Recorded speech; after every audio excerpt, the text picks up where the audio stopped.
சீதையம்மா project தமிழ்நாட்டுக்கு Annapoorani, the rise back of இந்தியான்னு ஒரு காலத்துல சொல்லப்பட்ட பகுதி. ஆனா இப்போ லட்சக்கணக்கான மக்கள் மழை பெய்யாம, பயிர் விளையாம வறட்சியில வாடிக்கிட்டு இருக்காங்க.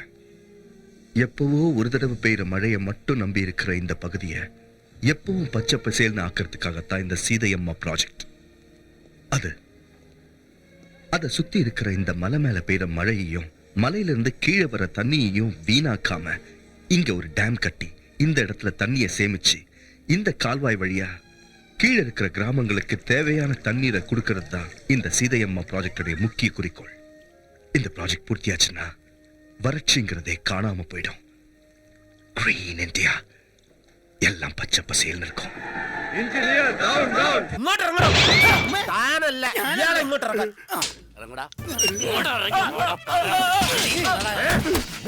ആ ഭൂപതിയുടെ വായിൽ നിന്ന് നിന്റെ പേര് പുറത്തു വരുന്നതിന് മുമ്പ് എന്നോട് പറഞ്ഞു തൊലക്കടാ, നീയാണ് വിഗ്രഹം മോഷ്ടിച്ചതെന്ന്. ഇത് മന്ത്രമോ തന്ത്രമോ കുതന്ത്രമോ